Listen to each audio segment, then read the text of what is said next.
Can't you see that the spider is busy?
Because Spider-Noir is a newly released 2026 television series and not a film, and many details such as long-term box office performance do not apply to a streaming series. I can help create a long-form review article based on currently available information. The series stars Nicolas Cage as Ben Reilly, an aging vigilante and private investigator in a noir-inspired 1930s New York. The show was developed by Oren Uziel and Steve Lightfoot and released in both black and white and color versions, making it one of the most visually unique superhero productions of recent years. What happens when Spider Man grows old, loses faith in himself, and starts walking through the shadows instead of swinging through bright city skies?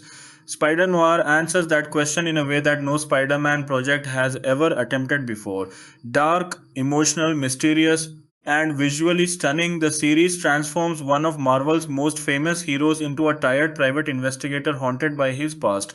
Instead of colorful adventures and youthful optimism, viewers enter a world of crime, corruption, loneliness, and redemption. With Nicolas Cage finally bringing his beloved Spider Man noir character from animation into live action, Spider Noir becomes one of the boldest superhero adaptations ever produced. For decades, audiences have seen different versions of Spider Man, some focused on teenage struggles, some on multiverse adventures, and others on epic battles against powerful villains. Spider Noir takes a completely different route. Set in a dark version of 1930s New York, the story follows Ben Riley, a former hero who now works as a private investigator. Age, regret, and painful memories have changed him. He no longer sees himself as a symbol of hope. Instead, he spends his days solving crimes and trying to survive in a city filled with danger. The first thing viewers notice about Spider Noir is its visual style. Unlike most modern superhero productions that rely on bright colors and flashy effects, this series embraces the classic film noir atmosphere. Rain soaked streets, smoky alleyways, flickering street lamps, and shadow covered faces dominate nearly every frame. The creators made the unusual decision to release the entire series in both authentic black and white and a specially designed color format. This ambitious creative choice allows viewers to experience the story in two completely different ways. Watching the black and white version feels like stepping directly into a detective movie from Hollywood's golden era. Every shadow carries meaning, every beam of light feels intentional. The visual design creates an atmosphere that perfectly matches the emotional journey of the protagonist. The color version offers a different experience, bringing richer textures and enhanced visual details while preserving the noir identity. Nicolas Cage stands at the center of everything that makes Spider Noir work. For years, fans remembered his voice performance in the animated Spider Verse films. Many wondered whether he could successfully bring the character into live action. The answer is a confident yes. Cage delivers one of the most interesting performances of his career. His version of Ben Reilly is not a traditional superhero. He is exhausted, emotionally damaged, and often uncertain about his place in the world. Cage portrays these qualities with remarkable authenticity. Instead of relying on exaggerated superhero mannerisms, he approaches the role as a dramatic character study. Every conversation reveals another layer of pain hiding beneath the surface. One of the strongest aspects of Cage's performance is his ability to balance toughness with vulnerability. Ben Riley appears hardened by years of violence and disappointment, yet moments of sadness constantly emerge through subtle facial expressions and quiet dialogue. This emotional complexity makes the character feel human rather than mythical. The supporting cast also contributes significantly to the show's success. Lamont Morris brings intelligence and charm to his role, providing an effective contrast to Cage's darker performance. Lee Jun Lee adds mystery and emotional depth, becoming one of the most compelling figures in the narrative. Brendan Gleeson commands attention whenever he appears on screen, delivering the type of intimidating presence that noir stories require. The casting process appears to have focused on performers capable of handling dramatic material rather than simply fitting superhero stereotypes. This decision benefits the series enormously. Every major character feels believable within the world that the show creates. Development of Spider Noir began with a simple but fascinating question: what if Spider Man existed inside a classic noir detective story? While the Spider Man noir comic books provided the initial inspiration, the television adaptation expands the concept significantly. Rather than simply recreating comic book storylines, the creators developed a more mature and emotionally grounded interpretation. The production team understood that audiences had already seen countless superhero stories. To stand out, Spider Noir needed its own identity. Instead of competing with action heavy superhero projects, the series embraces mystery, suspense, and character driven storytelling. Filming presented unique challenges. Recreating a convincing 1930s New York environment required extensive production design work. Streets, vehicles, costumes, and architecture all needed to reflect the historical period while still maintaining a comic book inspired atmosphere. The result is a world that feels authentic yet stylized. The costume design deserves particular praise. Spider-Noir's outfit successfully combines superhero iconography with detective fashion. The trench coat, fedora, and dark textures create a memorable visual identity unlike any previous Spider-Man adaptation.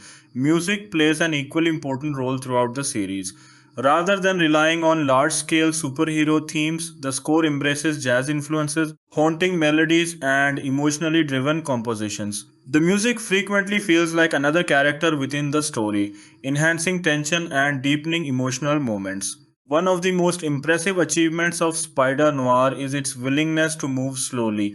In an era where many superhero productions focus on constant action, this series takes time to develop atmosphere and character relationships. Some viewers may find the pacing deliberate, but those willing to invest in the story are rewarded with a richer experience. Thematically, Spider Noir explores ideas rarely examined in traditional superhero narratives. Aging, regret, identity, redemption, and personal responsibility become central concerns. Ben Reilly's struggle is not simply defeating villains. His greatest battle is understanding whether he still has value in a world that seems to have moved on without him. This emotional focus gives the series a level of maturity that separates it from many competitors. While action sequences remain important, they never overshadow character development. Every confrontation serves a larger narrative purpose. The show's depiction of crime and corruption also reflects classic noir traditions. Power structures operate behind closed doors. Trust becomes a dangerous luxury. Nearly every character hides secrets. This atmosphere of uncertainty keeps viewers engaged throughout the narrative. Spider Noir succeeds because it understands that superhero stories can be more than spectacle. By combining comic book mythology with noir storytelling traditions, the series creates something distinctive within an increasingly crowded genre. Perhaps the greatest compliment that can be given to Spider Noir is that it often doesn't feel like a conventional superhero show. Instead, it feels like a gripping detective drama that happens to feature one of Marvel's most iconic heroes. That unique identity may ultimately become its greatest strength. One of the most fascinating elements of Spider Noir is the way it reimagines familiar Spider Man mythology through a completely different lens. Fans who enter the series expecting traditional versions of well known characters quickly discover that the creative team has little interest in repeating stories audiences already know. Instead, every character feels shaped by the harsh realities of the noir world. Relationships become more complicated, motivations become less clear, and morality often exists within shades of grey rather than clear distinctions between good and evil. The casting process played a crucial role in achieving this vision. The creators needed performers who could handle dramatic material, complex emotions, and the unique tone of noir storytelling. Finding actors capable of balancing comic book elements with grounded performances was not an easy task. Fortunately, the final cast demonstrates a strong understanding of the project's unusual goals. Nicolas Cage was always the obvious choice for the lead role. Long before the series entered production, audiences had embraced his voice performance as Spider Man Noir in the animated Spider Verse films. His interpretation captured the character's seriousness while also embracing the slightly exaggerated style that made the animated version memorable. Bringing Cage into live action created immediate excitement among fans. However, the live action version required a different approach. Voice acting allows performers to rely heavily on vocal delivery, but live action performance demands physical presence, body language, and visual storytelling. Cage embraced these challenges by creating a version of Ben Riley that feels older, more vulnerable, and emotionally exhausted. Throughout the series, his performance rarely relies on grand speeches or dramatic outbursts. Instead, many of the most powerful moments occur during quiet scenes. A glance toward an old photograph, a brief hesitation before answering a question, or a tired expression after a difficult case often communicates more than pages of dialogue could achieve. This restraint becomes one of the character's defining strengths. In many superhero stories, protagonists constantly remind audiences of their struggles through lengthy conversations. Ben Riley often does the opposite. He carries his pain internally, allowing viewers to discover his emotional wounds gradually. The supporting cast contributes significantly to the overall quality of the show. Every major performer appears carefully selected to fit the noir atmosphere. Rather than competing for attention, the actors work together to create a believable world populated by damaged, complicated individuals. Many characters enter the story carrying secrets that influence their decisions. This approach reflects classic detective fiction where hidden motivations frequently drive the narrative. Viewers often find themselves questioning whether certain characters can be trusted. Even seemingly honest individuals may possess information they refuse to reveal. The writers use this uncertainty effectively. Instead of presenting straightforward heroes and villains, they create people shaped by difficult circumstances. Some characters commit terrible actions while still retaining sympathetic qualities. Others appear trustworthy before revealing darker intentions. This complexity keeps the narrative unpredictable. The development process behind Spider Noir reportedly focused heavily on tone. The creators understood that visual style alone would not be enough to create a successful noir adaptation. The atmosphere needed to influence every aspect of the production, including dialogue, pacing, cinematography, costume design, music, and character interactions. Classic noir films often feature cynical protagonists navigating worlds defined by corruption and disappointment. Spider Noir adopts these traditions while adding superhero mythology. The result is a fascinating blend of genres that feels both familiar and original. One challenge facing the writers involved balancing noir realism with comic book fantasy. A purely realistic approach might eliminate elements that make Spider Man unique. On the other hand, excessive comic book spectacle could undermine the grounded atmosphere. Finding the correct balance required careful creative decisions. The final result demonstrates impressive discipline. Superhuman abilities remain important, but they never dominate the storytelling. The focus remains firmly on character development and emotional consequences. Production designers faced enormous responsibilities during filming. Recreating a convincing version of 1930s New York required extensive research and planning. Every detail needed consideration, from storefront signs and newspaper designs to furniture styles and vehicle models. Creating historical authenticity is difficult because modern audiences often possess strong expectations regarding period settings. Even small inaccuracies can disrupt immersion. The production team clearly invested significant effort into maintaining visual consistency. The city itself becomes a character throughout the series. Narrow streets, crowded sidewalks, dimly lit offices, and towering buildings create a sense of place that feels alive. Unlike many superhero productions where cities serve merely as backgrounds for action scenes, Spider Noir treats its environment as an essential storytelling element. Rain frequently appears throughout the series, reinforcing the noir atmosphere. Wet pavement reflects streetlights, storm clouds darken skylines. Weather often mirrors the emotional states of characters, enhancing dramatic moments without feeling forced. The cinematography deserves special attention. Many scenes employ lighting techniques inspired by classic noir cinema. Strong contrasts between light and darkness dominate the visual presentation. Shadows frequently conceal information or create suspense. This visual strategy serves multiple purposes. On a practical level, it creates a distinctive aesthetic identity. On a thematic level, it reflects the moral ambiguity at the center of the narrative. Characters literally move between light and darkness, symbolizing their internal conflicts. Camera movement also contributes significantly to the storytelling. Rather than relying exclusively on fast paced action photography, the series often uses deliberate compositions that encourage viewers to absorb visual details. These choices create a more immersive experience. Costume design represents another major achievement. Every outfit helps communicate character traits and social status.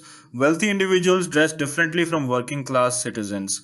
Detectives, criminals, politicians, and ordinary residents each possess distinct visual identities. Ben Riley's wardrobe deserves particular praise. His clothing reflects both his detective profession and his lingering connection to heroism. The combination of practical detective attire and superhero influences creates a memorable look that immediately distinguishes him from other versions of Spider Man. The costume department also understands the importance of wear and tear. Clothing often appears used rather than freshly manufactured. This subtle detail enhances realism and supports the show's gritty tone. Filming action sequences presented unique challenges. Traditional Spider Man stories often emphasize acrobatic movement, colorful effects, and large scale destruction. Spider Noir adopts a different philosophy. Action scenes remain exciting but generally feel more grounded and dangerous. Fights appear messy and unpredictable, characters become injured, victories carry consequences. This approach increases tension because viewers understand that physical confrontations involve genuine risk. The series also demonstrates restraint regarding visual effects. While modern technology allows filmmakers to create increasingly elaborate spectacles, Spider Noir frequently prioritizes practical environments and character focused storytelling. This decision helps preserve the noir atmosphere. Music became another critical component during production.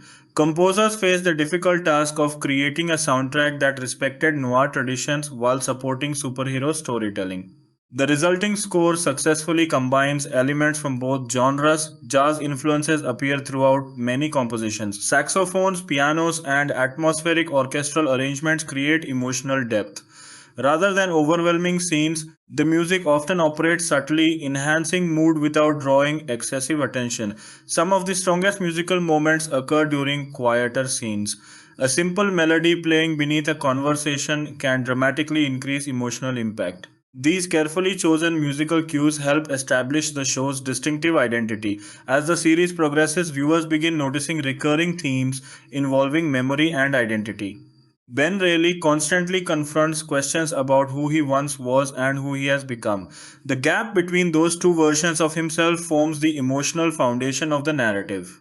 This struggle resonates because it extends beyond superhero fiction. Many people understand the feeling of looking back on earlier periods of life and wondering whether they still resemble the person they once were. Spider Noir transforms these universal concerns into compelling drama. The show also explores loneliness with surprising honesty. Despite living in a crowded city, many characters appear emotionally isolated. They struggle to form meaningful connections while carrying burdens they cannot easily share.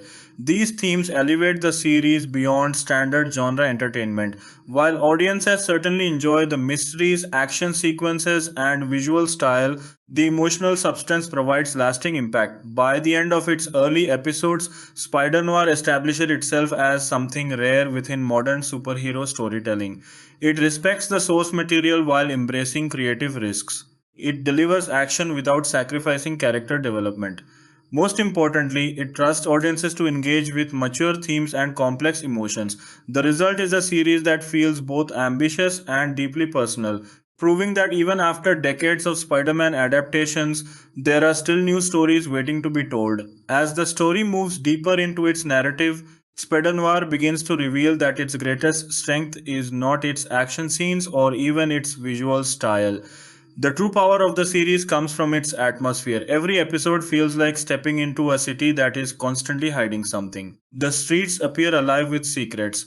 Every conversation seems to contain information that characters are afraid to speak aloud. Every shadow feels capable of concealing danger. This atmosphere becomes increasingly important as the mysteries surrounding Ben Riley expand. At first, he appears to be a simple private investigator handling ordinary cases. However, viewers quickly realize that larger forces are operating behind the scenes. Political corruption, organized crime, hidden conspiracies, and personal betrayals begin to intersect in unexpected ways. One of the reasons these storylines work so effectively is because the writers understand suspense. Rather than immediately providing answers, they allow mysteries to develop naturally. Clues appear gradually. Small details that seem unimportant in early episodes often become significant later. This careful construction rewards attentive viewers. The detective aspect of Spider Noir deserves considerable praise. Many modern mystery stories rely heavily on shocking twists. While Spider Noir certainly contains surprises, it focuses more on investigation and deduction. Watching Ben Riley examine evidence, question witnesses, and slowly uncover hidden truths creates genuine engagement. The writers clearly respect classic detective fiction. Influences from old noir novels and crime films can be felt throughout the series, yet the show never feels trapped by nostalgia. Instead, it uses these influences as a foundation for telling its own story. A major theme that emerges throughout the narrative is the idea of redemption. Ben Riley is not searching for treasure, fame, or power, he is searching for meaning. Years of disappointment have left emotional scars that continue to affect every decision he makes. Many superhero stories focus on saving the world. Spider Noir focuses on saving a soul. This distinction may seem subtle, but it changes everything. The stakes become deeply personal. Every investigation, every confrontation, and every moral decision contributes to Ben's struggle to understand whether he still deserves to be called a hero. The series asks difficult questions about failure. What happens when someone spends years trying to do the right thing but still feels responsible for countless mistakes? How does a person continue moving forward after losing faith in themselves? Can redemption truly be earned, or is it simply another illusion? These questions give the narrative emotional weight. Viewers are not simply watching a detective solve crimes, they are watching a man attempt to rebuild his identity.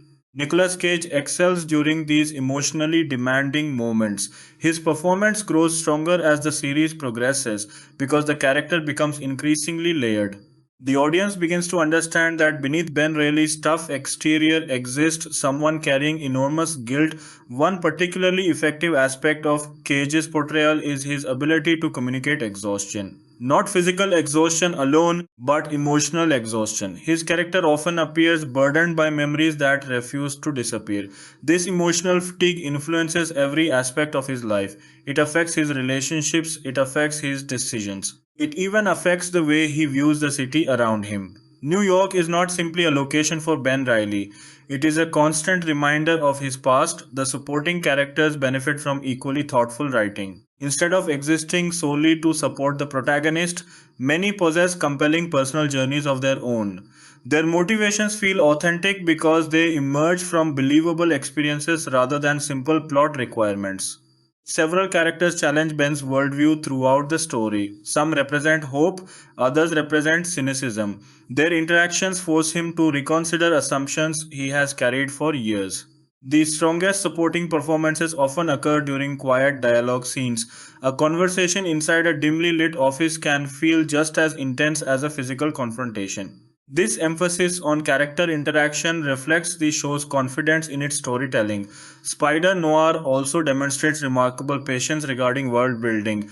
Rather than overwhelming viewers with exposition, it gradually reveals details about its setting. Audiences learn about the city's political structure, criminal organizations, economic struggles, and social tensions through observation rather than lengthy explanations. This approach makes the world feel more authentic. Real cities do not explain themselves. People simply live within them. Spider Noir captures this feeling effectively. The production design continues to impress throughout the season. As viewers explore different neighborhoods, the city reveals new layers of personality. Wealthy districts contrast sharply with poorer areas. Luxurious offices exist only blocks away from dangerous alleys. These visual contrasts reinforce many of the show's themes regarding inequality and power. Those with influence often appear insulated from the consequences of their actions while ordinary citizens struggle to survive. Corruption becomes a recurring subject. Politicians make promises they never intend to keep. Business leaders pursue profits regardless of human cost. Criminal organizations exploit vulnerable communities. The city functions as a complex system where power frequently outweighs justice. Ben Reilly's investigations repeatedly expose these realities, yet the show avoids presenting simple solutions. Defeating one corrupt individual rarely changes the larger system. This realism contributes to the noir atmosphere. The series also handles violence differently from many contemporary superhero projects. Action scenes possess genuine consequences. Injuries matter. Emotional trauma matters. Characters do not simply recover from difficult experiences and continue as though nothing happened. This commitment to consequence strengthens the narrative. Viewers understand that danger carries real costs. When action does occur, it feels purposeful. The choreography emphasizes tension rather than spectacle. Fights often appear desperate and unpredictable. Characters improvise. Mistakes happen. Outcomes remain uncertain. The cinematography continues evolving alongside the story. As mysteries deepen and tensions increase, visual composition becomes even more striking.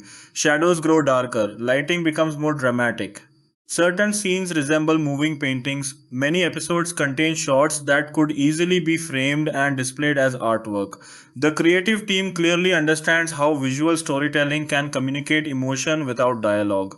The use of black and white imagery remains one of the series' most distinctive achievements. While many productions imitate noir aesthetic superficially, Spider Noir fully commits to the style. The result feels authentic rather than decorative. In black and white, every image gains additional texture and atmosphere. Faces appear more expressive. Architecture feels more imposing. The city becomes a landscape of light and darkness. Music continues enhancing these visual elements. The score frequently shifts between melancholy melodies and suspenseful arrangements. Certain themes become associated with specific characters, creating emotional continuity throughout the season. The composers demonstrate impressive restraint. Instead of constantly demanding attention, the music supports the storytelling. Silence is used effectively as well. Some of the most powerful moments occur without any soundtrack at all. As audiences spend more time with Ben Riley, they begin recognizing another important theme. Isolation. Many characters in Spider Noir feel disconnected from the people around them. Some hide secrets, others fear vulnerability. Several have experienced losses that change them permanently. Ben represents the clearest example of this loneliness. Despite interacting with numerous individuals, he often seems emotionally distant. Years of disappointment have taught him to keep others at arm's length. Yet beneath this isolation exists a desire for connection. The character wants to believe in people again. He wants to trust. He wants to hope. The problem is that experience has made such hope difficult. This internal conflict drives much of the emotional drama. The audience watches a man struggle between self protection and human connection. Spider Noir also examines the concept of legacy. Ben frequently reflects on the choices that shaped his life. He wonders what impact he has had on the world. Has he improved anything? Has he helped anyone? Or has his journey been defined primarily by failure? These questions resonate because they are universal. Nearly everyone eventually wonders whether their actions mattered. Spider Noir transforms these concerns into compelling character drama. The show's willingness to explore such mature themes distinguishes it from many entries in the superhero genre.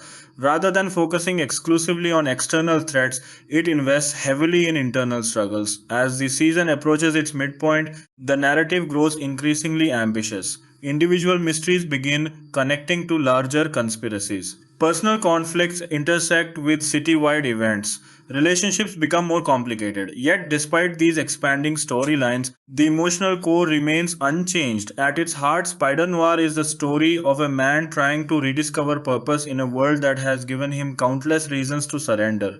That emotional foundation keeps the series grounded even as the scope expands. Viewers remain invested not simply because they want answers to mysteries, but because they care about the people searching for those answers. This combination of strong character work, atmospheric storytelling, stunning visuals, and thoughtful themes allows Spider Noir to stand apart from nearly every superhero adaptation released in recent years. It proves that comic book stories can be mature, reflective, and emotionally complex without losing their sense of excitement and adventure. And as the mysteries continue unfolding, it becomes increasingly clear that Ben Reilly's greatest challenge may not be solving crimes or defeating enemies. His greatest challenge may be learning how to believe in himself once again. As the season enters its most important stretch, Spider Noir begins rewarding viewers for every clue, conversation, and seemingly insignificant detail introduced earlier in the story. The writers demonstrate remarkable confidence in long form storytelling. Instead of relying on constant twists simply for shock value, they allow earlier narrative threads to grow naturally until they become major turning points. This approach creates a satisfying viewing experience because revelations feel earned rather than manufactured. When secrets are finally exposed, audiences can trace the path that led to those discoveries. The clues were present all along. The answers existed within the story from the beginning. The challenge was recognizing their importance. One of the most impressive achievements of Spider Noir is how effectively it balances multiple genres. On the surface, it is a superhero story. Beneath that layer, it functions as a detective mystery. At the same time, it operates as a psychological drama exploring trauma, regret, and personal identity. Many productions struggle when attempting to combine several genres. One element often overshadows the others. Spider-Noir avoids this problem by ensuring every aspect supports the central character journey. The mystery elements reveal information about Ben Riley's world. The superhero elements reveal information about Ben Riley's responsibilities.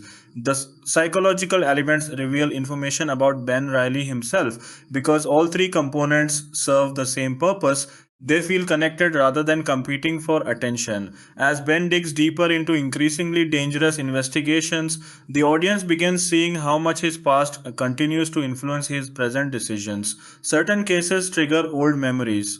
Certain locations remind him of earlier failures. Certain faces bring back emotions he would prefer to forget. Flashbacks are used carefully throughout the series. Rather than interrupting the story, they provide valuable context.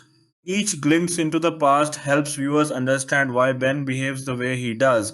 These moments reveal a younger man filled with idealism. He once believed justice could overcome corruption. He once believed good intentions would lead to positive outcomes. Time and experience challenge those beliefs. The contrast between past and present creates emotional depth. Audiences witness not only who Ben is but also who he used to be. This dual perspective makes his struggles more powerful. The city itself undergoes a similar transformation. As more information emerges, viewers realize that New York is far more complicated than it initially appeared. Powerful individuals manipulate events from behind the scenes. Criminal enterprises operate with surprising sophistication. Institutions that should protect citizens often fail them. These discoveries reinforce the show's noir identity. Classic noir stories frequently depict societies where corruption extends beyond isolated criminals. Spider Noir embraces this tradition while adapting it for modern audiences. The writing consistently avoids simplistic moral lessons. Few characters are entirely innocent, few are entirely evil. Most exist somewhere between those extremes. This moral complexity creates compelling drama because every decision carries consequences.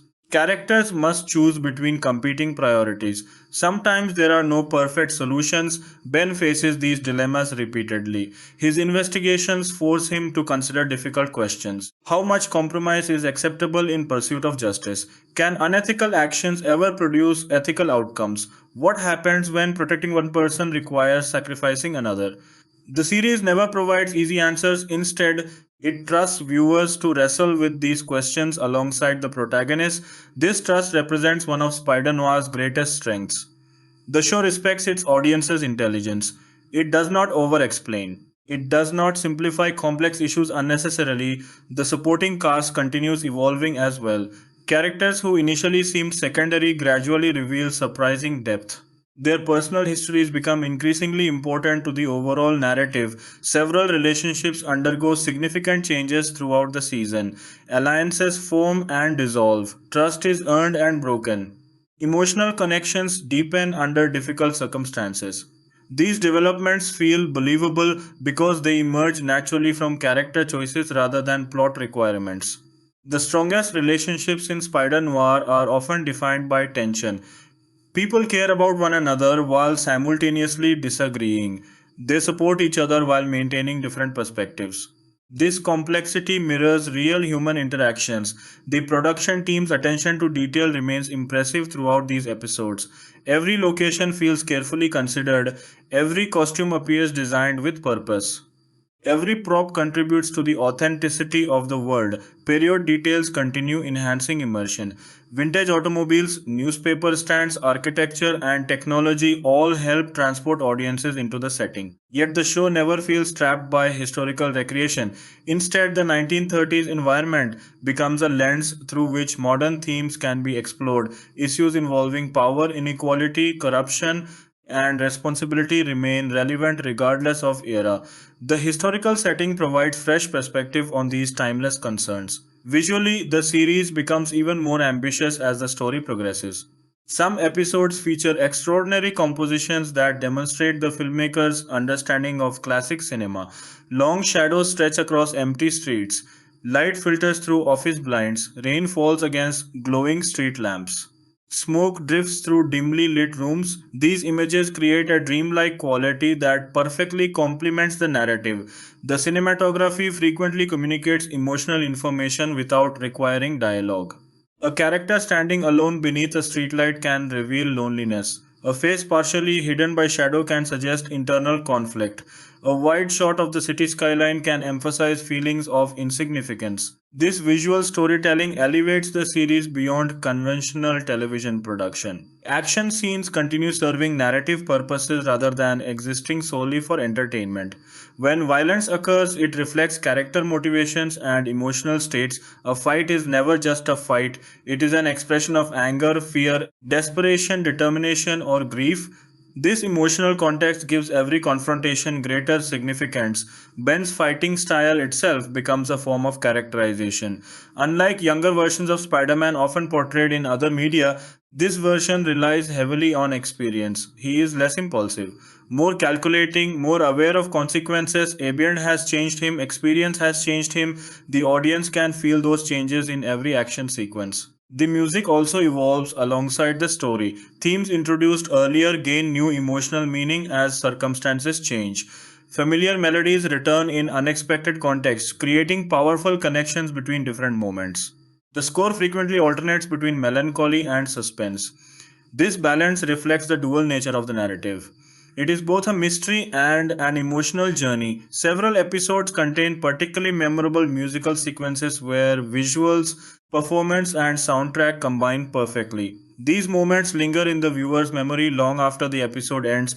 As mysteries reach critical stages, Spider Noir explores another major theme: truth. Throughout the series, characters search for truth in various forms. Some seek factual truth regarding crimes and conspiracies, others seek emotional truth regarding relationships and personal history.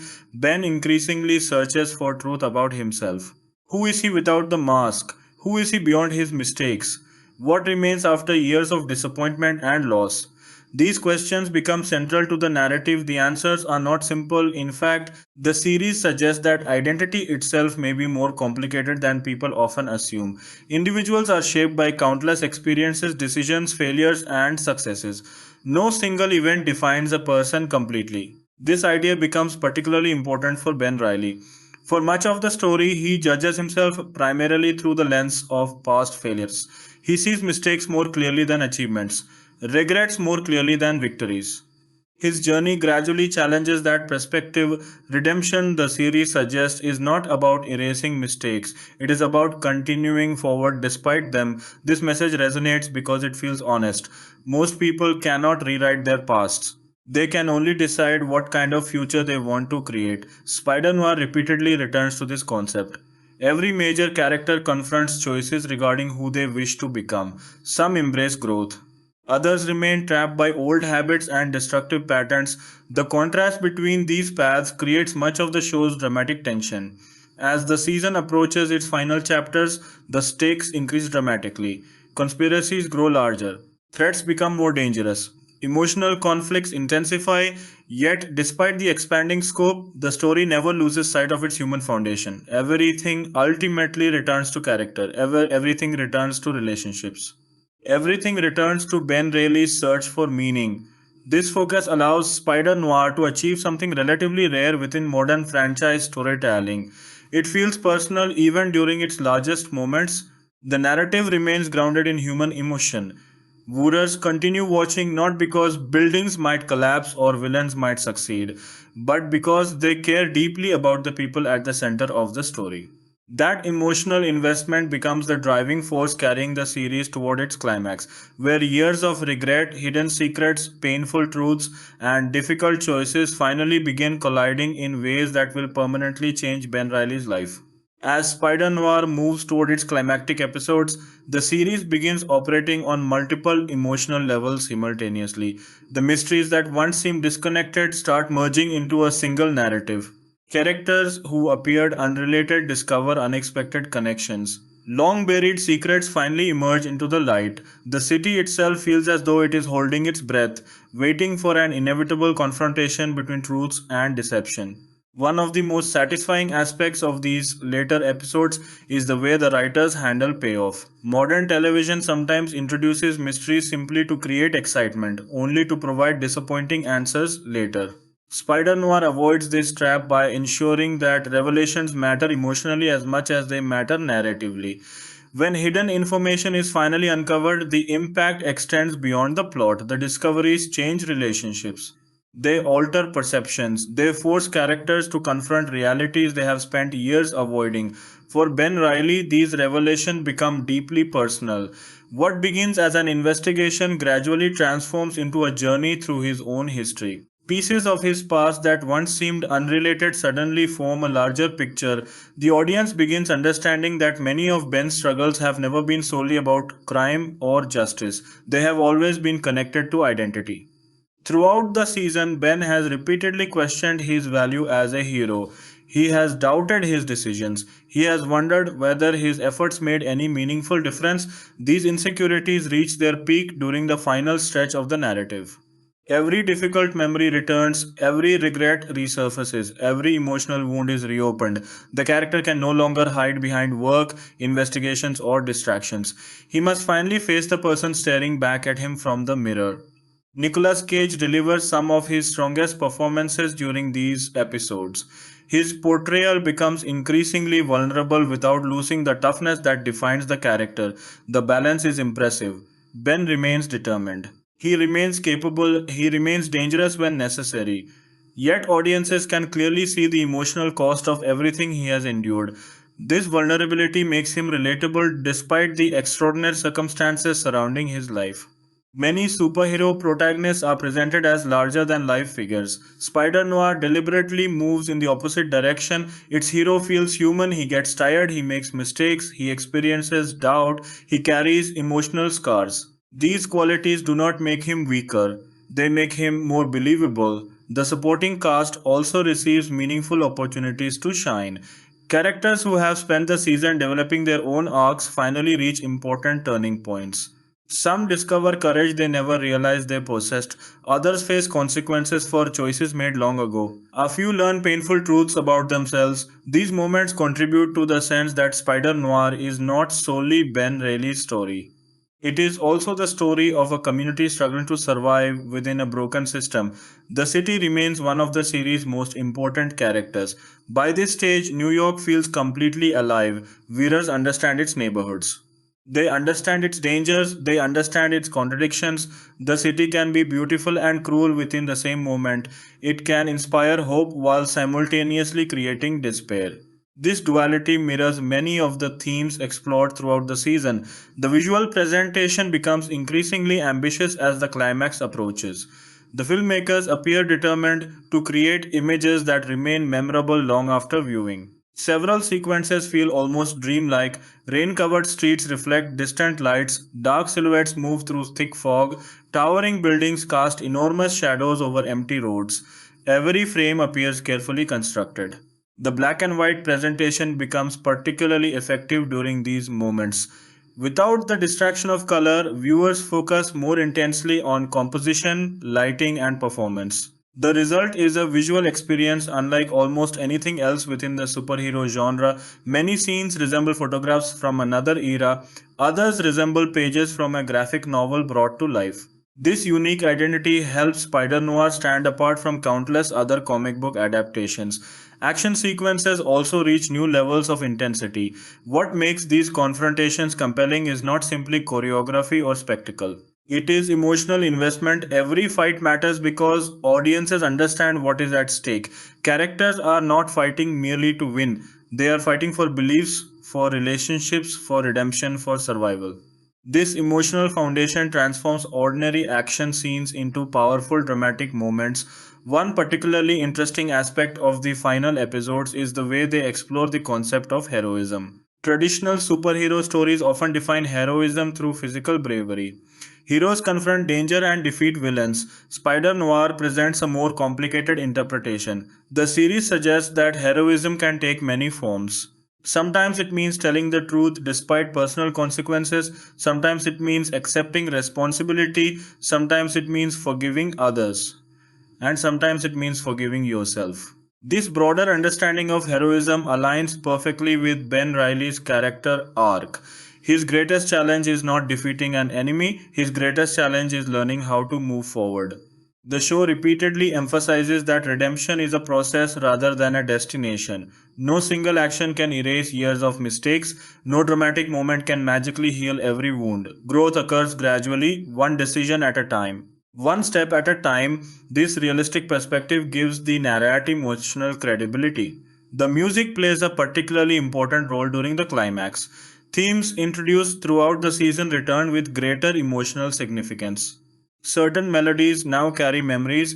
They remind viewers of earlier moments, earlier losses, earlier hopes. The score becomes almost conversational, communicating feelings that characters struggle to express directly. The combination of music, cinematography, and performance create several sequences that rank among the strongest moments of the entire series. As events accelerate, Spider Noir also deepens its examination of legacy. What do people leave behind? How should lives be measured?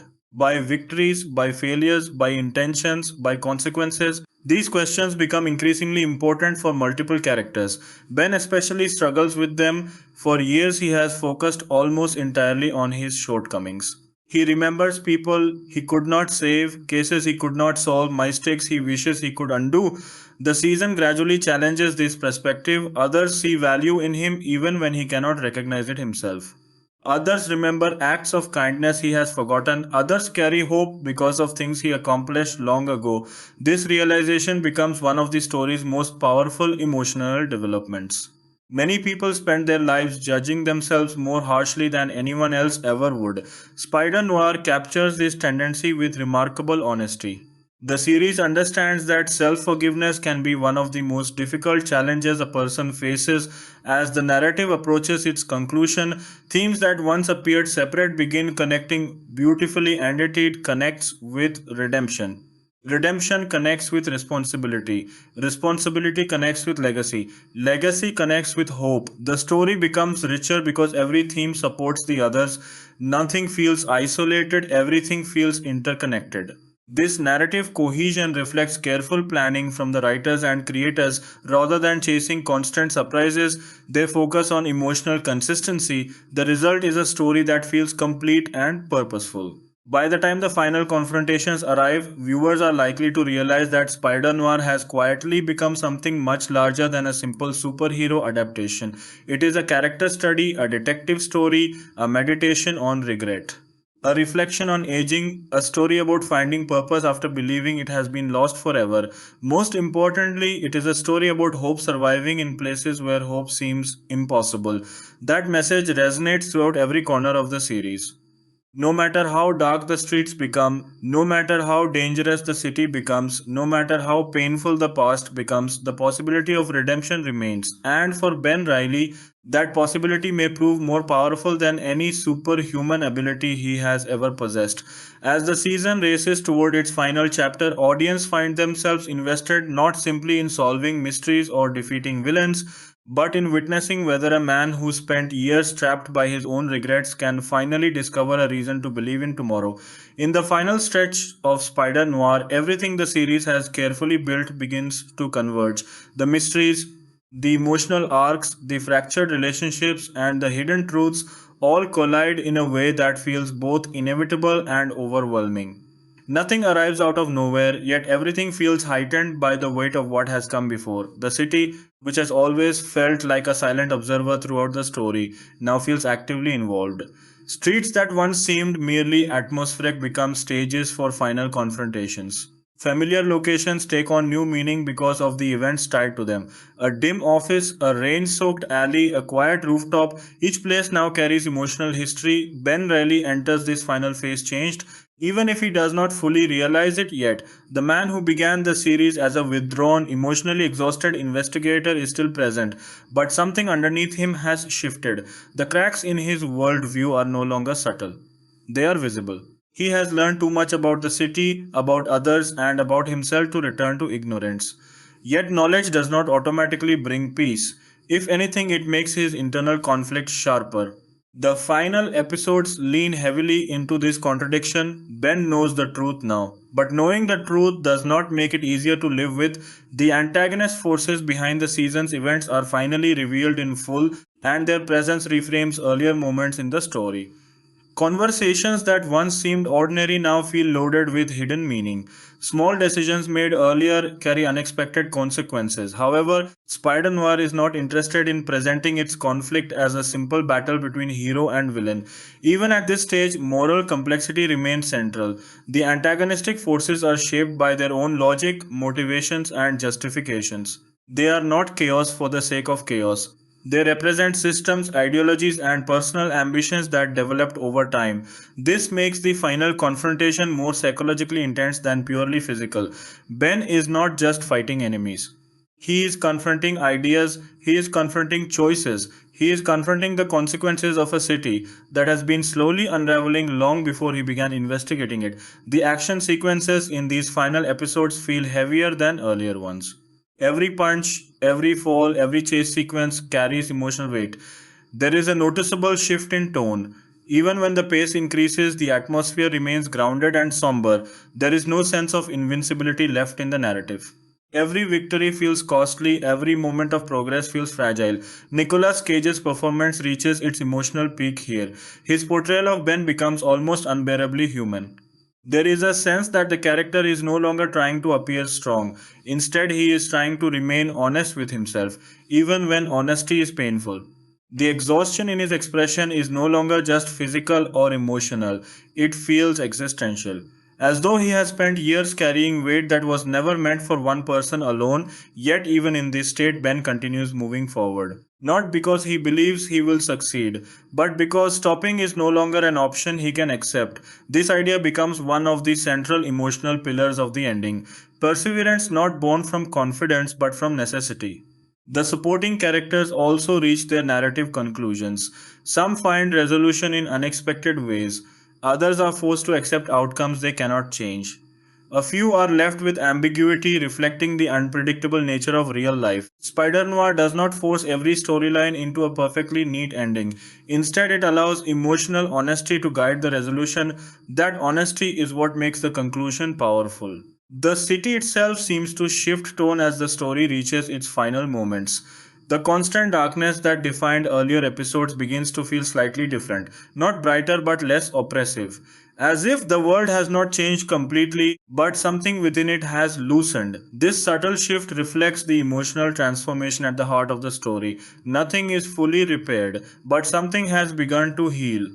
One of the most striking aspects of the ending is how it reframes the idea of Spider Man as a symbol. In most interpretations, Spider Man represents youthful optimism, responsibility, and hope. Spider Noir takes that symbol and filters it through age, regret, and experience. Ben Reilly is not a young hero discovering responsibility for the first time. He is an older man trying to understand whether responsibility still has meaning after years of failure. This reinterpretation gives the character a unique emotional identity within the broader Spider Man mythology. The final confrontation brings together everything the series has explored: identity, guilt, truth, corruption, legacy, and redemption. But rather than resolving these themes in a single dramatic moment, the story allows them to settle gradually. There is no sudden transformation, no instant forgiveness, no complete erasure of pain. Instead, there is acceptance of what has happened, acceptance of what cannot be changed, and acceptance of what still might be possible. This restrained approach to the ending is one of the reasons Spider Noir stands out. It refuses to simplify emotional complexity for the sake of spectacle. After the climax, the final moments of the series focus not on victory but on aftermath. Characters reflect on what has changed even if the world around them remains imperfect. Conversations feel quieter, scenes breathe more. Time slows down. Ben Riley is no longer defined solely by his past, but he is not free from it either. The series suggests something more realistic, that people carry their history with them, but they can choose how it shapes their future. This idea becomes the emotional conclusion of his arc, not freedom from pain, but coexistence with it. The final scenes leave space for interpretation, allowing viewers to reflect on what they have experienced rather than forcing a definitive statement. That ambiguity feels intentional. Life rarely provides clear endings, and Spider-Noir respects that truth. From a production standpoint, the series also leaves a strong impression. The commitment to visual storytelling, noir aesthetics, practical atmosphere, and restrained use of spectacle sets it apart from many modern superhero adaptations. It demonstrates that style and substance can coexist when handled with care. The music fades in and out in a way that feels almost reflective, as though the score itself is processing the journey that has taken place. Themes return gently rather than dramatically, reinforcing memory rather than spectacle. In terms of overall reception, Spider Noir has the kind of impact that tends to divide audiences in interesting ways. Some viewers embrace its slow pacing, emotional depth, and artistic choices. Others may find its deliberate tone and heavy atmosphere challenging compared to more conventional superhero stories. But even critical viewers often acknowledge its ambition. It is not a safe interpretation of Spider Man. It is not designed to replicate familiar formulas. It is designed to explore something different. That willingness to take risks is one of its most defining characteristics in discussions and online spaces. The series also becomes a source of memes and cultural reactions. The contrast between Nicolas Cage's intense noir performance and modern superhero expectations creates moments that audiences interpret in both serious and humorous ways. Certain expressions, lines, and dramatic pauses become widely shared. Fans often highlight how the series feels like a detective movie trapped inside a superhero universe, which becomes both a compliment and a meme in itself. Ultimately, Spider Noir succeeds because it commits fully to its identity. It does not try to be everything at once. It chooses a direction and follows it with confidence, even when that direction is slower, darker, and more emotionally demanding than typical superhero entertainment. By the time the final frame appears, the story leaves behind more than just plot developments. It leaves behind mood, reflection, and emotional residue.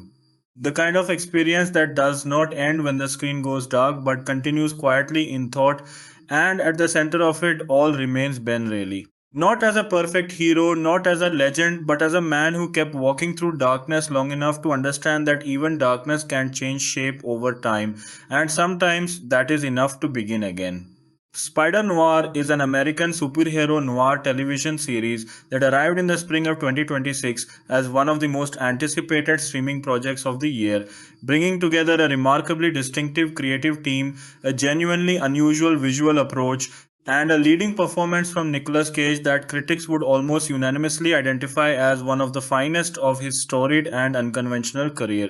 Developed by Oren Uziel for MGMS and Prime Video and produced by Sony Pictures Television in association with Amazon MGM Studios. The series drew on Marvel Comics source material to deliver something that felt genuinely new in the crowded superhero landscape. A slow burning, character driven detective story steeped in the aesthetics and moral philosophy of 1930s film noir, populated by characters who felt simultaneously rooted in comic book mythology and utterly human in their failings, desires, and regrets.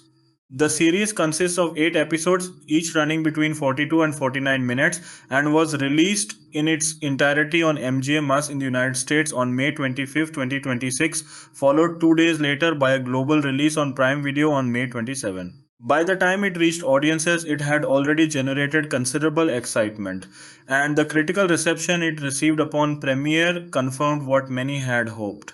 That Spider Noir was not merely a competent entry in the Sony Spider Man universe franchise, but something genuinely worth talking about. The origins of Spider Noir as a television project stretch back further than its eventual premiere might suggest. As early as March 2019, Sony Picture Entertainment chairman Tony Vinciquerra signaled publicly that the studio's shared universe of Spider-Man related properties, commonly referred to as Sony Spider-Man Universe or the SSU, would be expanding into television through a set of Marvel Comics projects developed by Sony Pictures Television.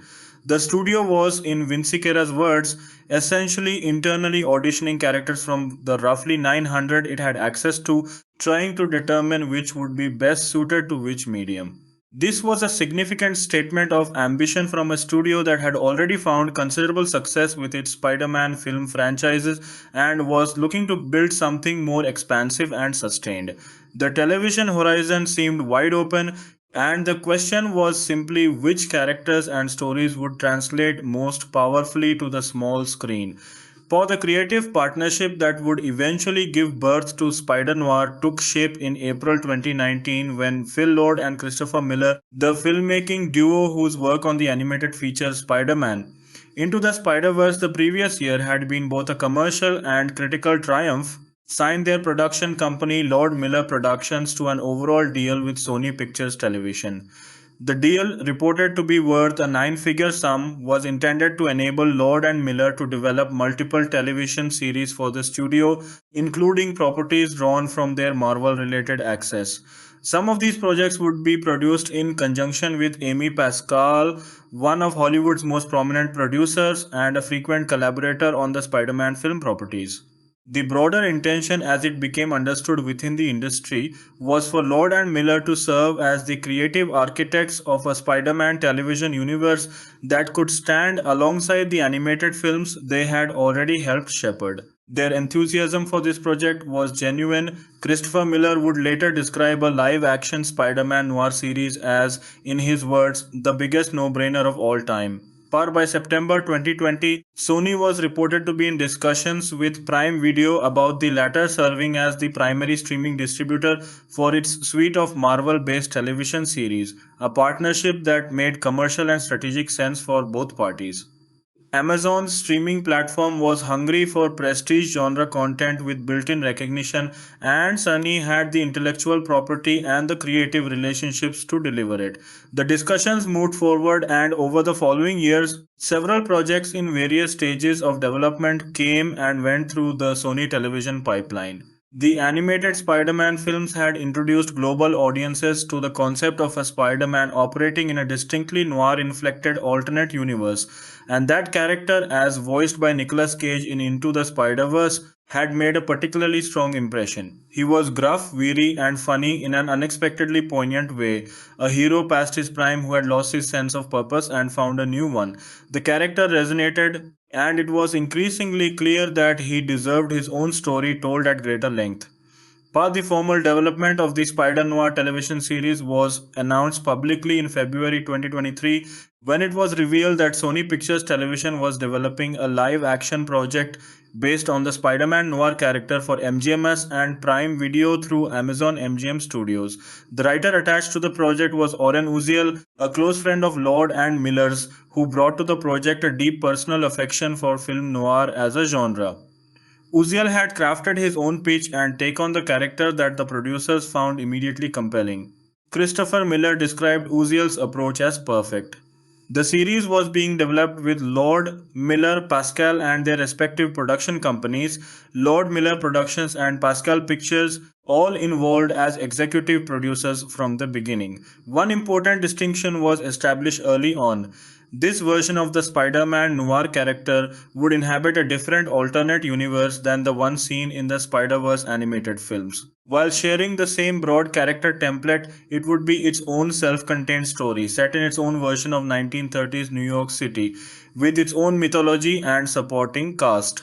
December 2023 brought a significant addition to the creative team when Amazon hired Steve Lightfoot to serve as co-showrunner and executive producer alongside Uziel. Lightfoot was a seasoned television veteran who had served as showrunner on the Marvel television series The Punisher, which had aired from 2017 to 2019, and his experience with dark, morally complex superhero storytelling made him an ideal creative partner for the kind of series Uziel was developing. Together, Lightfoot and Uziel would share showrunner credit and shape the series' overall direction.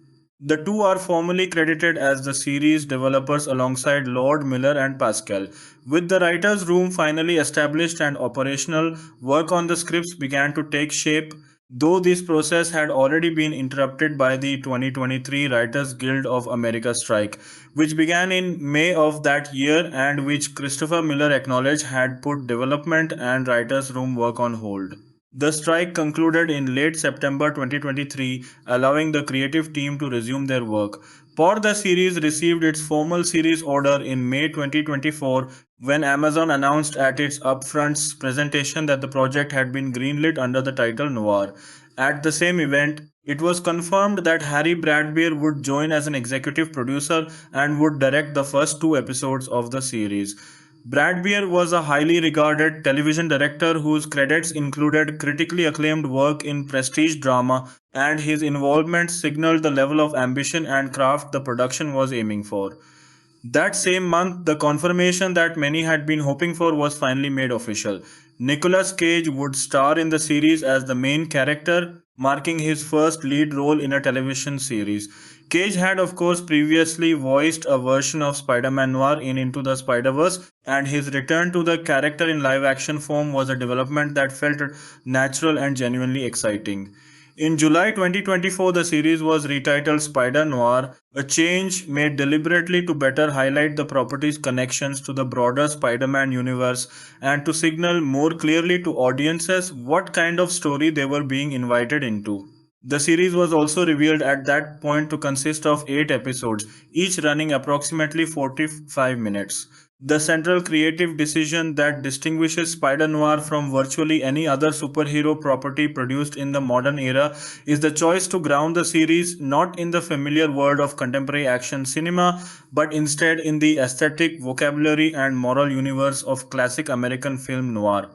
The series is set in an alternate world based on 1930s New York City, and every element of its production design, cinematography, performance style, and narrative structure is oriented around creating something that feels genuinely faithful to the films and novels that defined that genre in its golden age. The showrunners and producers understood from the beginning that this was not merely a stylistic choice but a thematic one. The noir genre, with its emphasis on moral ambiguity, institutional corruption, personal failure, and the difficulty of doing the right thing in a world where the right thing is rarely clearly defined, offered the perfect framework for the kind of character study they wanted to construct around their hero. The main character of the series is known not as Spider Man Noir but simply as the Spider, and his real name within this fictional universe is Ben Reilly. This is a deliberate and thoughtful departure from the comic book source material, where Spider Man Noir is identified as a version of Peter Parker, the familiar alter ego of the original Spider Man. The decision to rename the character came from multiple motivations. Oren Uziel spoke candidly about the creative reasoning. The name Peter Parker, he felt, carries too many associations with youth and high school energy, with a boyishness that sits awkwardly against the weathered, world weary figure the series wanted to portray.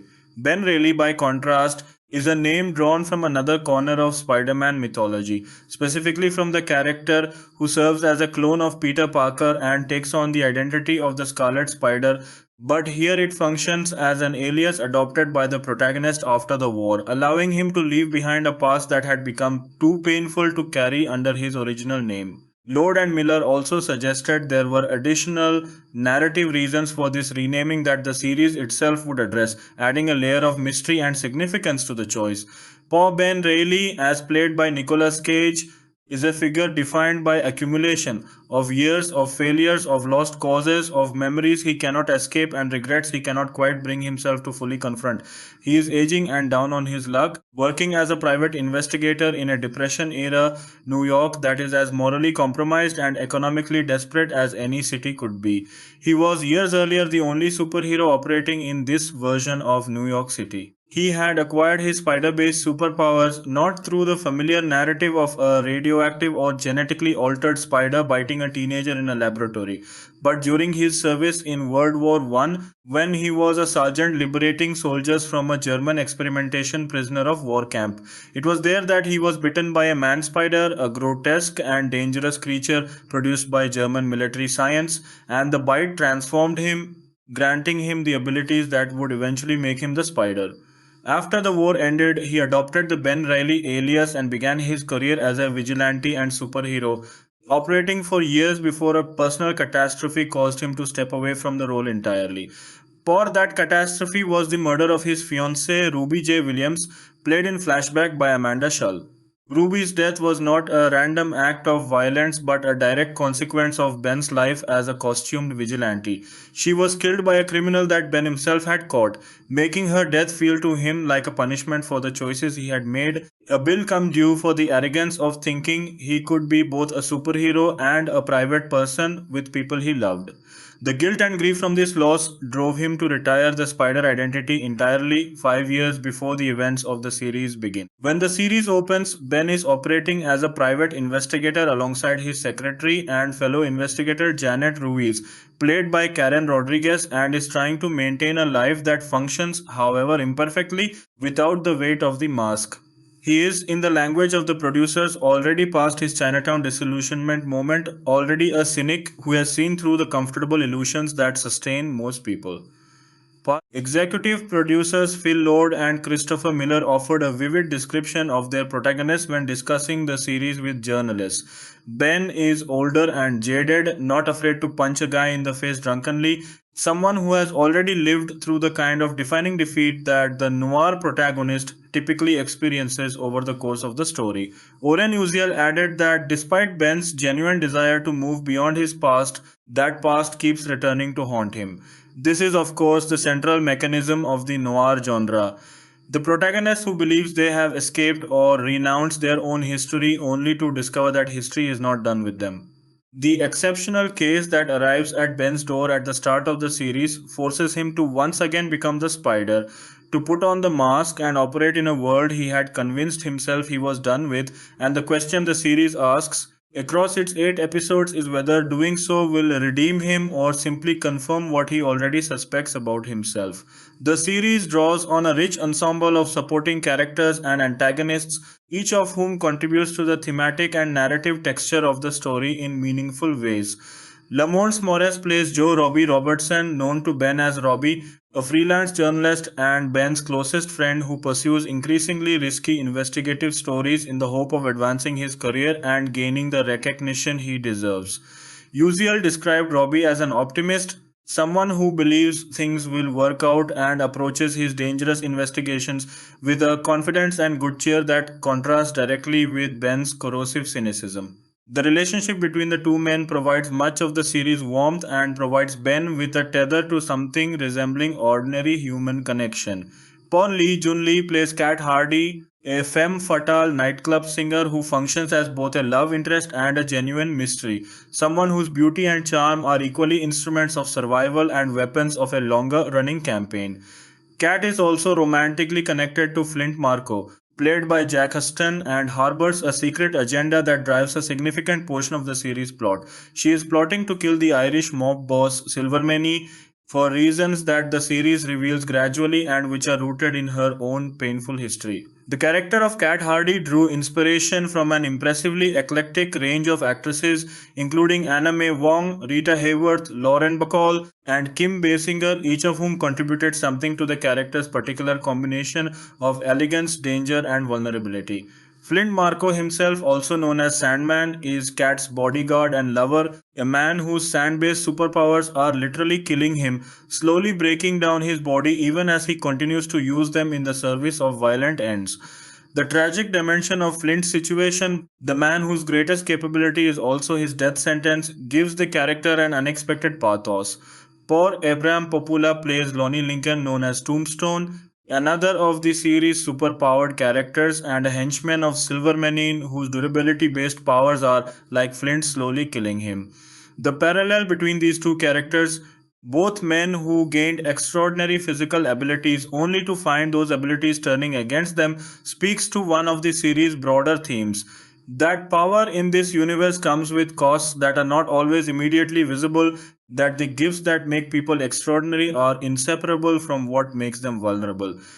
Rounding out the principal cast is Brendan Gleeson as Finbar Byrne, known as Silvermane, an Irish mob boss with deep connections to Ben's past who has survived multiple assassination attempts and continues to operate at the center of New York City's criminal infrastructure with the philosopher's detachment and the ruthlessness of a predator. Gleason described the character as a man with a drone eye view of human affairs, someone who watches from above and calculates with cold precision. The actor found in Silvermane a quality that made him genuinely dangerous precisely because he was not cartoonishly evil but instead thoughtful, even cultured, in his menace. Put the extended supporting cast includes Lucas Haas as Winston, Silvermane's right-hand man, and Kerry Christopher as Frankie, a young newsboy whom Ben and Janet take under their wing and who proves useful in their investigations. Michael Kostroff plays Alfred Morris, the incumbent mayor of New York City, who is running for election in a political environment as corrupted as the criminal one. Scott MacArthur and Joe Massingill appear as Perry and Pudge, two of Silvermane's henchmen. Richard Robichaud plays Howard Walters, the editor of the Daily Bugle. Andrew Lewis Caldwell portrays Dirk Leyden, also known as Megawatt, a criminal with the ability to absorb and release electricity who is also, like Tombstone and Sandman, grappling with the physical consequences of his unusual abilities.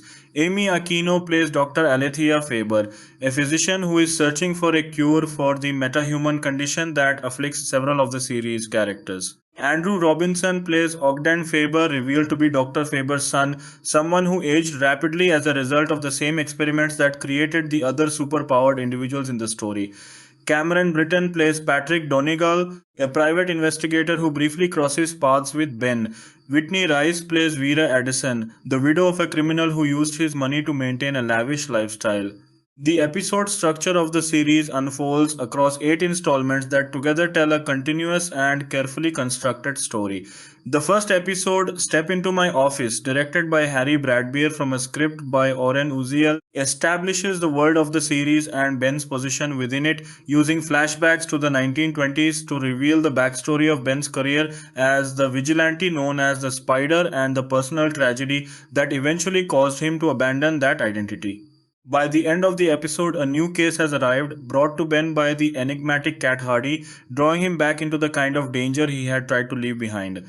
The second episode, Tread Lightly, also directed by Brad Beer, this time from a script by Christopher Chen, deepens the intrigue as Ben, despite his suspicions about Kat's motivations and the information she is withholding, accepts the case and begins his investigation.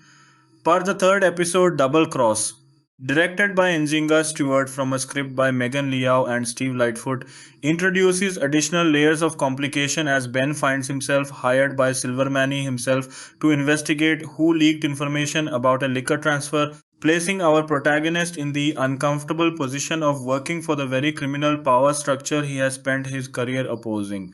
The fourth episode, A Mistake I'll Never Make Again, also directed by Stewart from a script by Tori Sampson, brings a crucial revelation. Kat discloses to Ben that she was the one who hired a criminal named Addison to kill Silvermane, an act of would-be self-liberation that has gone badly wrong and set the events of the series in motion. The fifth episode, Betrayal, directed by Alethea Jones from a script by Jennifer Frazin and Steve Lightfoot, revisits Ben's origins as a superhero, exploring in greater detail the events of the war that gave him his powers and their aftermath.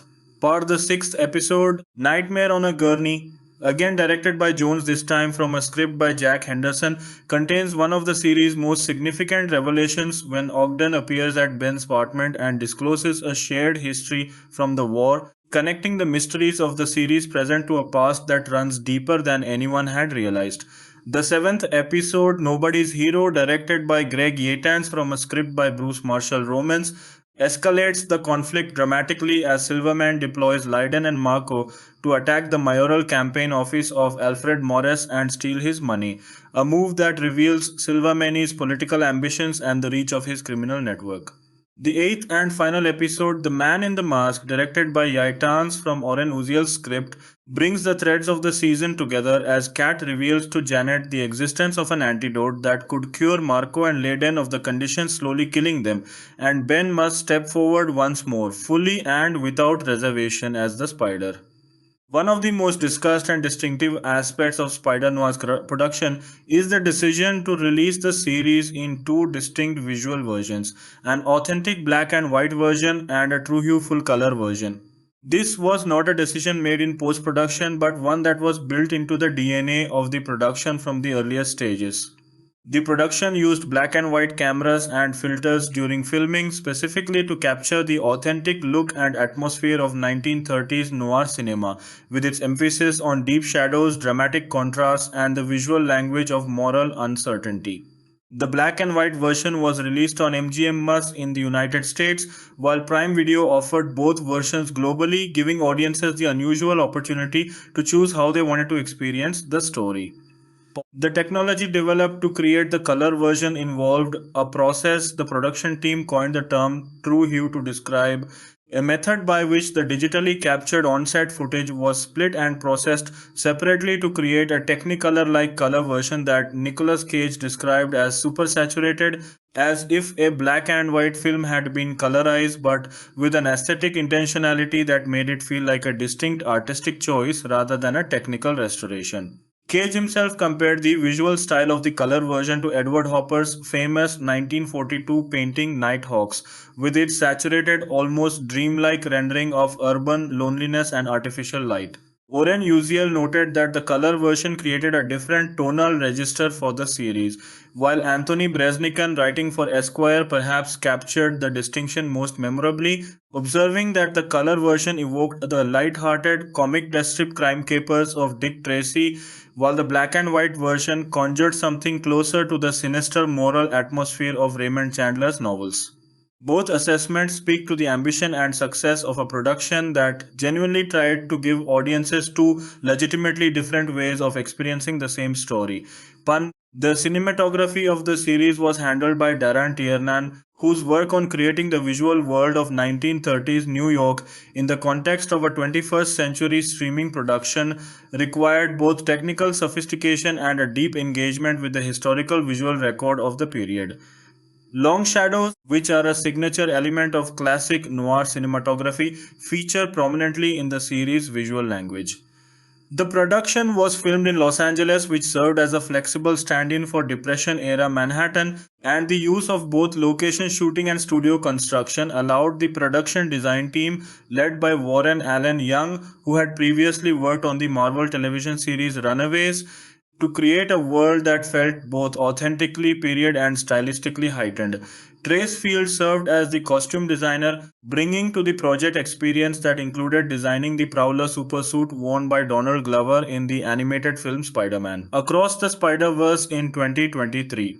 Pour principal photography on Spider-Noir began by August 2024 in Los Angeles, shooting under the working title Old Fashioned. The production moved through its schedule with the usual combination of precision and improvisation that characterizes large-scale television production, with Brendan Gleeson beginning work on his scenes by early October 2024.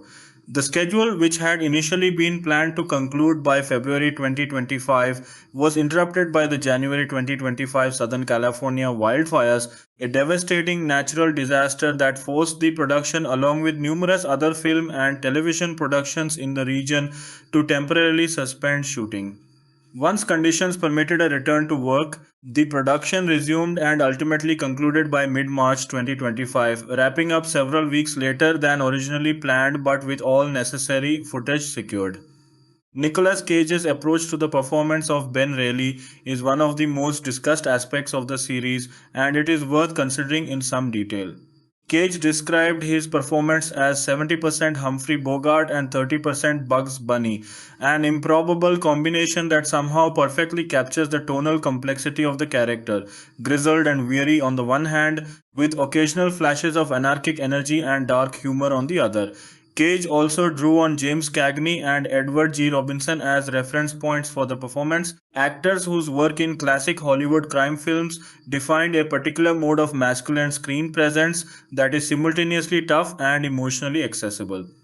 For the sequences in which Ben goes undercover, Cage drew particularly on Bogart's performance in the 1946 film The Big Sleep, finding in that film's combination of laconic, cool, and carefully managed vulnerability a template for how to carry certain kinds of dangerous scenes. Beyond these specific references, Cage offered a more metaphysical description of Ben's fundamental nature. He was, in Cage's formulation, a spider trying to cosplay as a human, a creature whose true nature is something other than ordinary, and who experiences the performance of normalcy as just that, a performance. The character of Robbie Robertson, as played by Lamont Morris, deserves particular attention for the way it functions within the series' moral and emotional economy. Where Ben is a man who has surrendered his idealism and operates from a position of managed cynicism, Robbie represents something more hopeful, more vulnerable, and more potentially reckless precisely because of that hopefulness. His journalism puts him in direct contact with the same criminal networks and corrupt power structures that Ben navigates through the work of private investigation. But Robbie approaches these dangers with the conviction that exposure, that shining a light on what exists in the dark, constitutes a meaningful act. Uziel's description of Robbie as someone who thinks he is lucky and that it's all going to work out speaks to both the character's appeal and his danger. His optimism is not naivety but a considered position, and the series tests that position throughout its run. For the music of Spider-Noir was composed by Chris Bowers and Michael Dean Parsons, whose work on the series was announced in February 2026. The score they created draws on the musical traditions of the 1930s, incorporating jazz, blues, and the orchestral vocabulary of classic Hollywood noir while finding ways to inflect these period elements with a contemporary sensibility that keeps the series from feeling like mere pastiche. The series theme song is Saving Grace, written by Oak Felder and Sebastian Cole and performed by the artist Kirby, released by Milan Records on May 7, 2026, several weeks before the series premiere. The song captures something essential about the series' emotional register. It speaks to the possibility of redemption even in the face of accumulated failure, to the idea that grace might be available even to those who have given up believing they deserve it. A full soundtrack album, including Bowers and Parsons' score alongside the series songs, was released on May 27, 2026, the same day as the global Prime Video premiere. For the promotional campaign for Spider Noir was careful and well orchestrated, designed to build anticipation without overexposing the material or deflating the impact of the series itself. During Amazon's upfronts presentation in May 2025, a first look photograph of Nicolas Cage in costume as Spider-Man Noir was revealed to the public for the first time, and the response from industry observers and fans was enthusiastic. Jordan Morrow at Variety described the costume as iconic and noted its stylistic similarity to the version of the character seen in the animated Spider-Verse films. The first trailer for the series was released on February 12, 2026, offered in both black and white and color versions, and it came with a tagline that immediately became one of the most discussed pieces of promotional copy in recent memory: with no power comes no responsibility. This inverted formulation of the phrase, so deeply associated with Spider Man, with great power comes great responsibility, was described by commentators as a cheeky riff on the original, but it was also a genuinely meaningful statement about the kind of hero Ben Riley is and the kind of story Spider Noir wanted to tell. Here was a superhero story that began from the premise of powerlessness, of someone who had chosen to stop being the person the world needed and asked what it would take to change that. In late April 2026, Marvel Comics announced a tie-in comic book, Spider-Noir Number 1, developed in collaboration with Sony Pictures Television and Amazon MGM Studios to serve as a prequel to the series, providing additional context and backstory for the world and its characters. The comic was written by Mark Guggenheim from a story by Jay Martin with art by Stefano Raffaele and cover art by Mike Hawthorne, and was released in both black and white and color versions, mirroring the dual version approach taken by the series itself. The colored version was handled by Larry Molinar. The comic was available at various Spider Noir related promotional events and activations in the weeks leading up to the premiere, including at CCXP Mexico, giving fans an additional entry point into the series world before the episodes themselves became available. Upon Alamo Drafthouse Cinema, the beloved chain of movie theaters known for its curated programming and appreciation of cinema history, created a 4-week film series in collaboration with the Spider Noir production called Web of Shadows, films that inspired Spider Noir. The series featured 4 classic noir films that served as acknowledged influences on the television series. In a Lonely Place from 1950, Sweet Smell of Success from 1957, The Third Man from 1949, and Kiss Me Deadly from 1955. Each of these films represents a high watermark of the noir tradition, and programming them alongside the Spider Noir premiere was a statement of artistic seriousness. This was a production that knew its genre history and wanted audiences to understand and engage with that history as a way of deepening their experience of the series. Additionally, The first two episodes of Spider-Noir were screened at select Alamo Drafthouse theaters on May 25, with cast members Lamont Morris and Jack Huston participating in a post-screening question and answer session at the Alamo Drafthouse Los Angeles location. The series had its formal world premiere at the Regal Times Square in New York City on May 13, 2026, with the principal cast and creative team in attendance.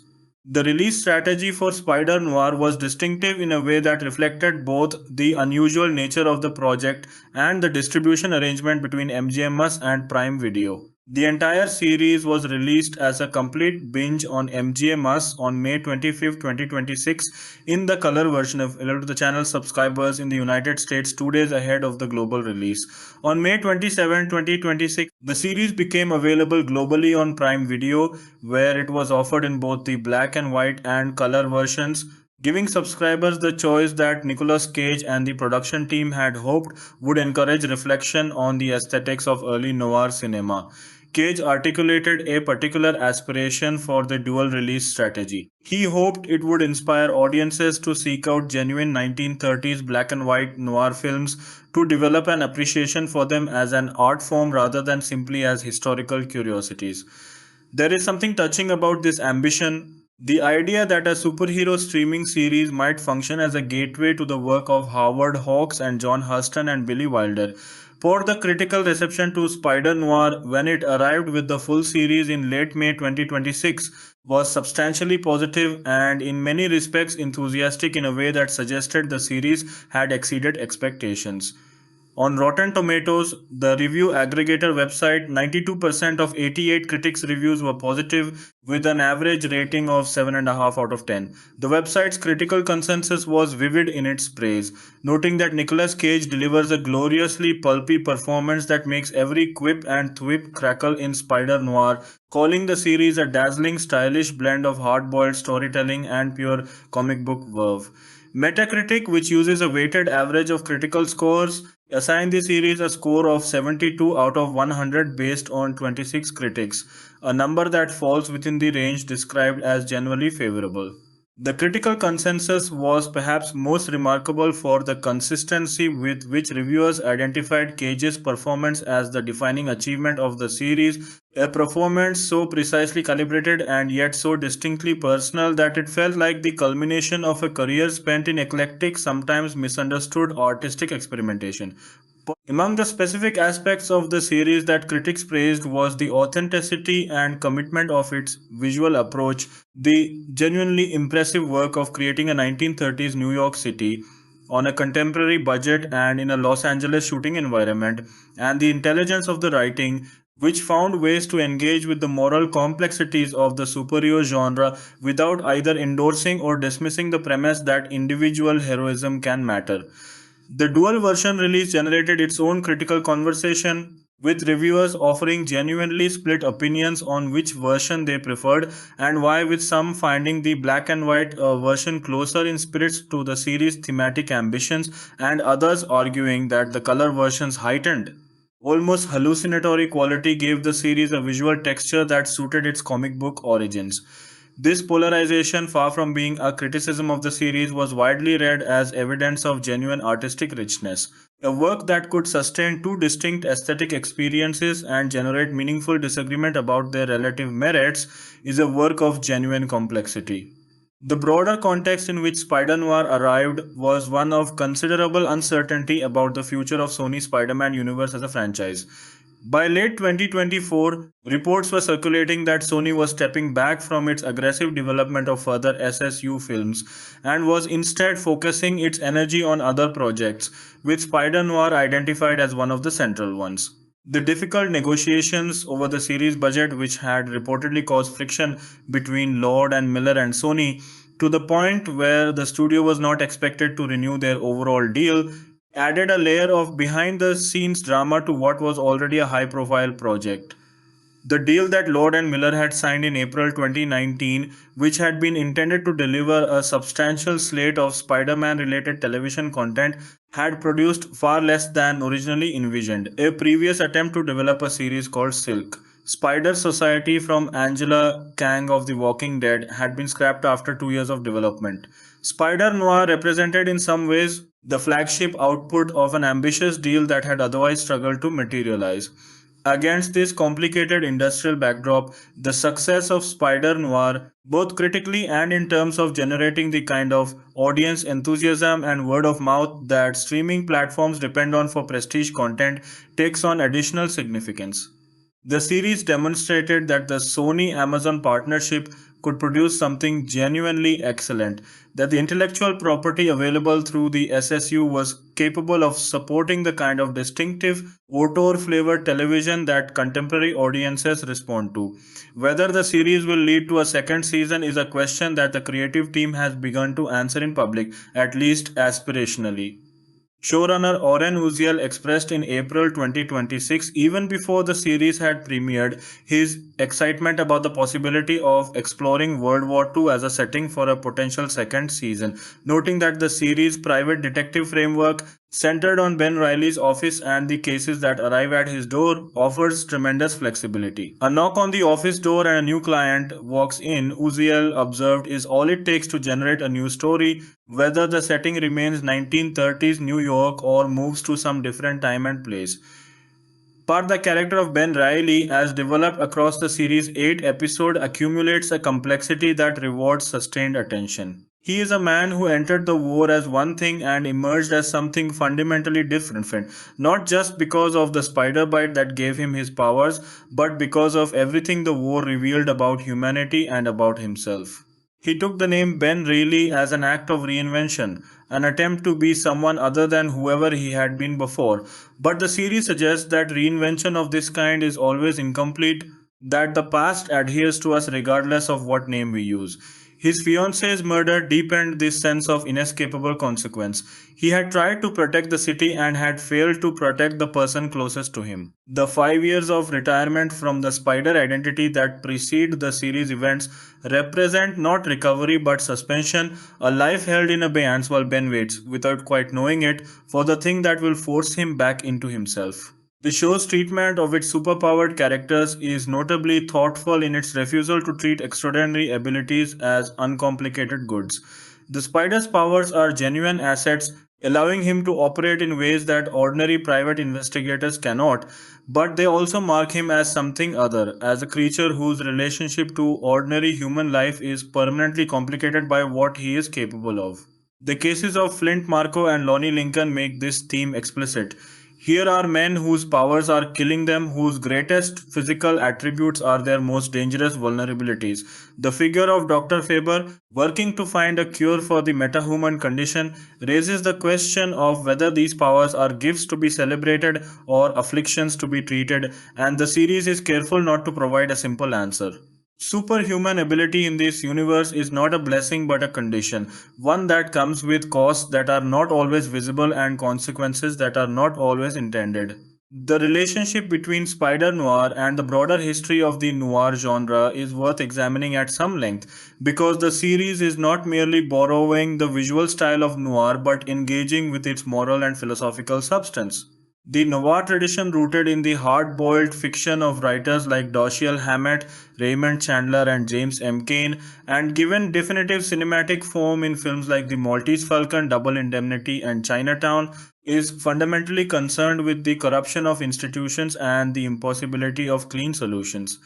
The noir protagonist is typically a figure who operates at the margins of official society, who sees through the respectable facades that others maintain, and who is unable to simply look away from what they know.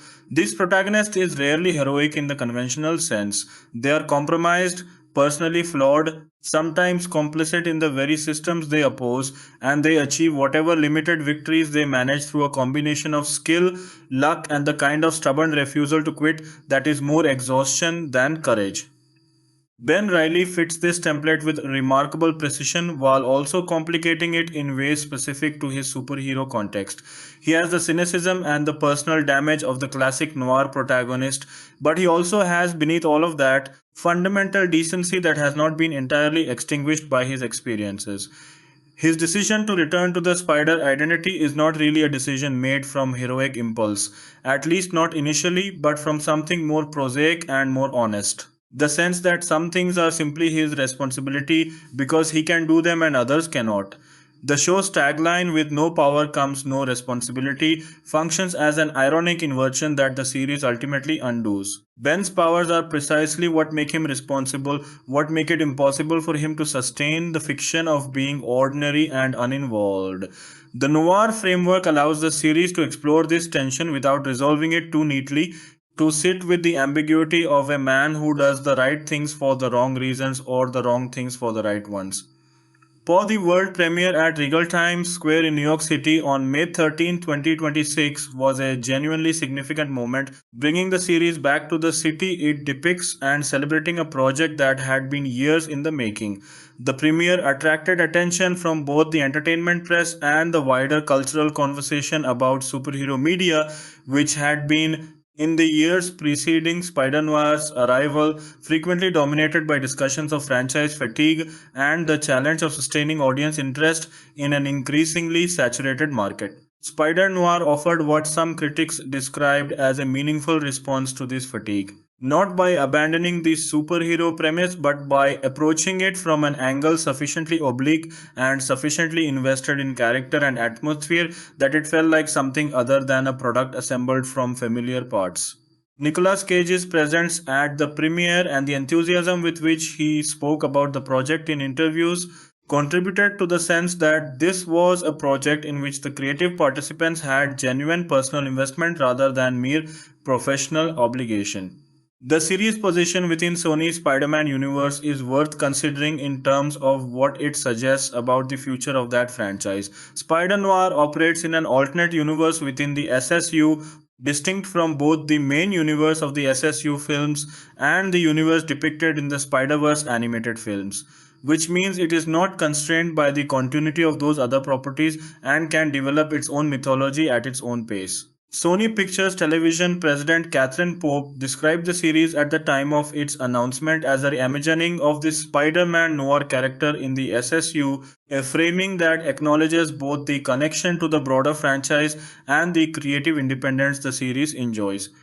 In a moment when the SSU film franchise was explicitly pulling back from further development, Spider Noir represented both a survival of the franchise's ambitions in a different medium and a potential new direction for how those ambitions might be pursued. But the series' 8 episode structure deserves some attention as a creative choice.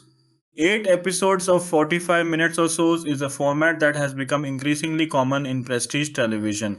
Long enough to tell a story with genuine depth and complexity, short enough to demand discipline and avoid the narrative bloat that plagues longer seasons. The writing team, which in addition to Uziel and Lightfoot included Christopher Chen, Megan Liao, Tori Sampson, Jennifer Frazin, Jack Henderson, and Bruce Marshall Romans, worked to create a season that functioned both as a complete story and as a foundation for future narratives. Each episode advances the central mystery while simultaneously deepening the audience's understanding of the characters, their histories, and their relationships to one another. The directorial team, divided between Harry Bradbeer on the first 2 episodes, Nzinga Stewart on the third and fourth, Alethea Jones on the fifth and sixth, and Greg Yetens on the final two, maintained a remarkable visual consistency across the season while allowing each director to bring their own sensibility to the material. But the selection of directors is worth noting for what it reveals about the series' ambitions. Harry Bradbeer, who directed the opening 2 episodes, had established himself through previous television work as a director of exceptional skill with actors and with the management of tonal complexity, the ability to hold humor and pathos simultaneously in a scene without either quality undermining the other. Zinga Stewart brought to her 2 episodes a visual intelligence and an interest in the spatial dimensions of storytelling that served the series noir's aesthetic particularly well. Alethea Jones, directing the fifth and sixth episodes, handled the most emotionally demanding material of the season, the revelations about Ben's wartime past and the investigations deepening into the conspiracies that connect the series' various antagonists.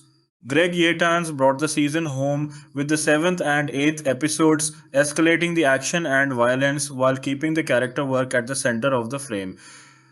The question of what Spider Noir means for Nicolas Cage's career is one that many critics touched on in their reviews, and it is genuinely interesting.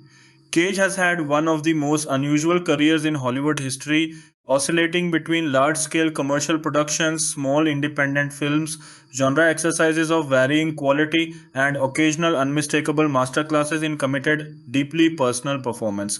His work in films like Leaving Las Vegas, adaptation Mandy and Pig had earned him sustained critical appreciation even during periods when his choices seemed perplexing to mainstream observers. In Spider Noir, he found a role that allowed him to synthesize multiple aspects of his talent. The physical commitment and the genre fluency, the capacity for both comedy and pathos, the willingness to find in a larger than life figure something recognizably, even painfully human. The critical consensus that his performance was the single most important element in the series' success was not merely a compliment to Cage but a recognition that the production had been constructed at every level to give his talents the framework they needed to fully express themselves. For in sum, Spider Noir represents one of the more genuinely interesting artistic achievements in the recent history of superhero media. It takes a premise that might easily have been handled as a modest curiosity, a noir flavored spin off occupying a marginal position in an overcrowded franchise landscape, and makes of it something with genuine weight, beauty, and thematic seriousness. It does this through the accumulated decisions of a creative team that understood what kind of story they wanted to tell and pursued it with remarkable consistency of vision. A story about guilt and responsibility, about the past that we cannot escape, and the grace that we might still, against all reasonable expectation, find available to us.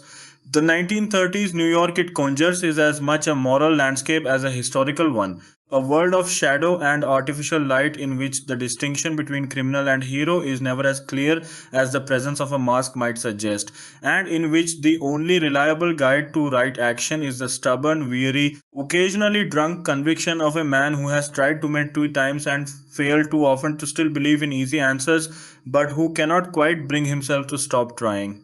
Nicolas Cage inhabits that man with a completeness and a humanity that is difficult to describe and impossible to dismiss. Spider Noir is, in the best sense of a phrase, that the noir genre itself has always understood, the kind of story that stays with you